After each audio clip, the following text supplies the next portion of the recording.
नमस्कार, पूनमचे स्वयंपाकघर या यूट्यूब चॅनलमध्ये आपल्या सर्वांचे स्वागत। आज आपण बनवतोय गव्हाच्या पिठापासून डाळबट्टी। रेसिपीला सुरुवात करण्याआधी जर आपण चॅनलवर नवीन असाल तर चॅनलला सबस्क्राइब करा आणि व्हिडिओ आवडला तर लाईक आणि कमेंट करा। आता आपण इथे बघू शकतोय आपण गव्हाच्या पिठापासून जी डाळबट्टी बनवली ती एकदम सुंदर आणि कुरकुरीत झाली आहे। मकाचं पीठ किंवा कुठलंही बाजारातून आणलेलं पीठ न वापरता आपण घरातल्या साहित्यामध्येच ही बट्टी तयार करून घेणार आहोत।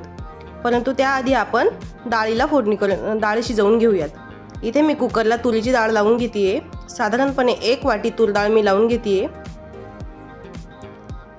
डाळ स्वच्छ 2 ते 3 पाण्याने धुवून आपल्याला कुकरला कमी गॅसवर शिजत ठेवायचे।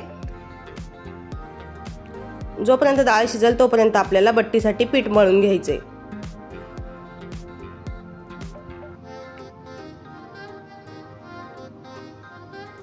आता डाळ शिजूस्तोवर मी बट्टीचं पीठ मळून घेतेय। त्यासाठी 2 मोठे वाटी गव्हाचे पीठ घेते आणि 1 वाटी बारीक रवा घ्यायचा आहे। रवा कुठलाही घेतला तरीही चालेल। 1 मोठा चमचा जिरे घेतले आणि 1 चमचा ओवा हातावर रगडून घेतलाय।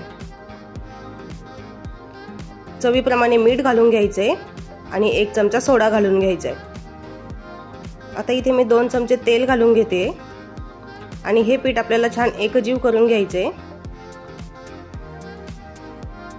आधी आपल्याला हे सर्व जिन्नस मिक्स करून घ्यायचे आणि मग नंतर पाणी घालून याचं पीठ मळून घ्यायचे। जसं आपण चपातीसाठी पीठ मळून घेतोय तसंच पीठ आपल्याला बट्टीसाठी मळून घ्यायचे। आणि बट्टीचा अंदाज हा आपण चपातीचे पीठ मळतो त्याच अंदाजावर केला तरीही चालेल। आपण रेग्युलर जेवढ्या चपाती बनवण्यासाठी पीठ घेतो तेवढंच पीठ आपल्याला बट्टी बनवण्यासाठी घ्यायचं असतं। त्यामुळे इथे आपला अंदाज कमी जास्त होऊ नाही शकत आणि कुठलंही परफेक्ट मेजरमेंट नसतानाही आपण डाळबट्टी छान बनवू शकतो। असंच करून आपल्याला थोडंसं पाणी घालून याचं छान पीठ मळून घ्यायचे, सॉफ्ट पीठ मळून घ्यायचे।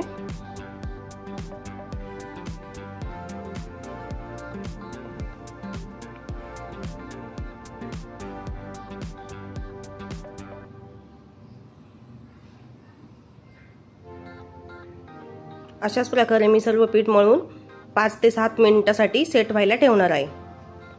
खूप जास्त वेळही नाही भिजवलं तरीही चालेल। आता आपल्याला हे पीठ उकडवायचं आहे। त्यासाठी आपल्याला याचे छोटे छोटे गोळे बनवून घ्यायचे। आपण चपातीला जेवढा पिठाचा गोळा घेतो तेवढाच गोळा घ्यायचा आहे आणि चपाती लाटण्यासाठी जसं मध्ये आपण तेल लावतो त्याच प्रकारे तेल लावून 4 घडीची पोळी करतो तसं आपल्याला करून घ्यायचे। मध्ये तेल लावून फोल्ड करून घ्यायचे आणि जे कडेचे तोंड आहेत ते आपल्याला बंद करून घ्यायचे। त्यामुळे आतमध्ये आपले लेयर छान पडतील आणि बट्टी ही खुसखुशीत होईल। अशाच प्रकारे आपल्याला सर्व गोळे बनवून घ्यायचे आणि आपण आपल्याकडे जे स्टीमर असेल तर त्यामध्ये उकळवू शकतो किंवा कढईमध्ये चाळणी ठेवूनही उकळवू शकतो। इथे माझ्याकडे स्टीमर आहे, मी त्यामध्ये हे सर्व गोळे उकडून घेणार आहे। अशाच प्रकारे आपण सर्व गोळे बनवून घेतले।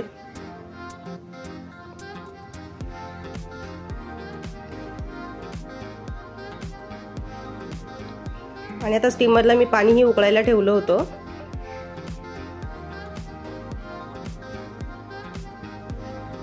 आता 10 ते 15 मिनिटांसाठी आपल्याला हे गोळे छान वाफवून घ्यायचे। तोपर्यंत आपली डाळही शिजली आहे। आपण डाळीला फोडणी करून घ्यायची।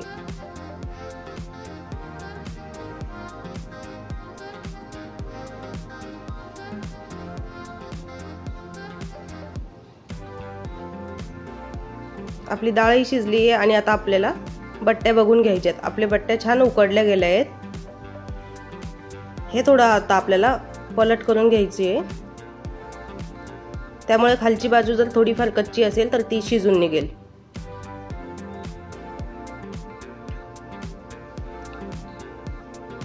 आपण मध्ये चाकूने कापून हे चेक करून घेऊ शकतो।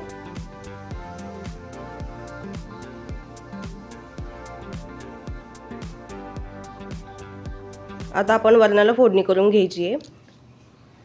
बट्ट्या साध्या वरणासोबत, फोडणीच्या वरणासोबत किंवा सांबार सोबत कशासोबतही आपण खाऊ शकतो। आता इथे मी 2 चमचे तेल टाकून घेतले। यामध्ये मोहरी, जिरं, कढीपत्ता, हिंग आणि लसणाची फोडणी करून घ्यायची आहे। जसं आपण रेग्युलर वरण बनवतोय तसंच इथे मी रेग्युलर वरण बनवून घेतलंय। यामध्ये आता मी हिरवी मिरची घालून घेतली आहे आणि एक टोमॅटो बारीक कापलेला घालून घ्यायचा आहे।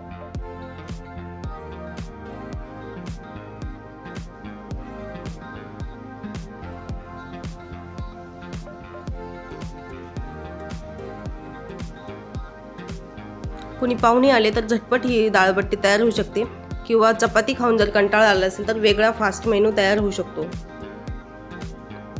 आता टोमॅटो छान परतला की यामध्ये आपल्याला हळद घालून घ्यायची आहे।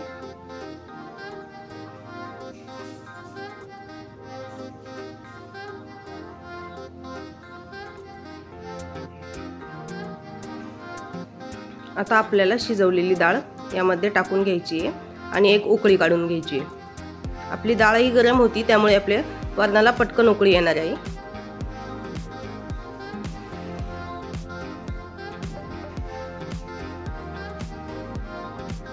चवीप्रमाणे मीठ घालून घ्यायचे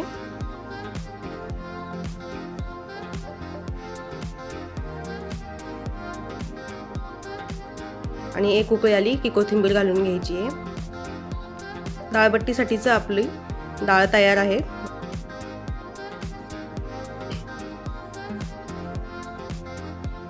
आता आपण बट्ट्या शिजलेल्या काढून घेतल्यात। आता बघूयात कसं आहे।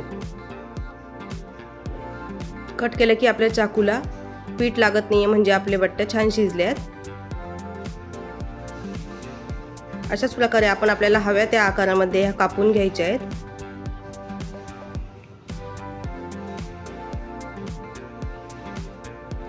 आपण जे 4 पदरी घडी घातली त्यामुळे आपल्या बट्टीला लेअर आली आहे। आता अशा सर्व बट्ट्या कापून घ्यायच्या आहेत। मी तोपर्यंत कढईमध्ये तेलही गरम करायला ठेवलं होतं। आता ह्या बट्ट्या आपल्याला छान तळून घ्यायच्या आहेत। बट्ट्या तळण्यासाठी आपल्याला तेल छान गरम करून घ्यायचे आणि छान कुरकुरीत होईपर्यंत आपल्याला ह्या बट्ट्या तळून घ्यायच्या आहेत।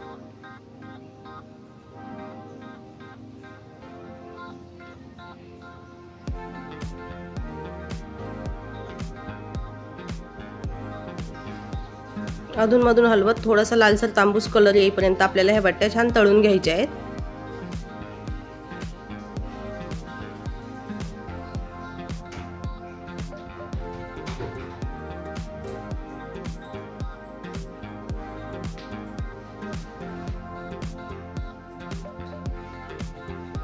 अशाच प्रकारे आपण आपल्या सर्व बट्ट्या तळून घ्यायच्या आहेत।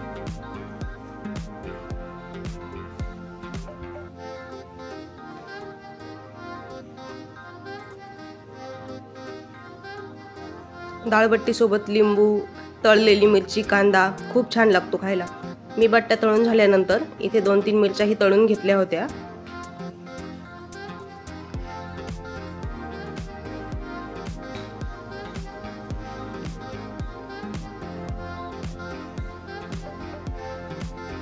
आता आपण पुढची बॅच तळायला टाकून घेतोय। अशाच प्रकारे सर्व बट्ट्या आपण तळून घेतोय।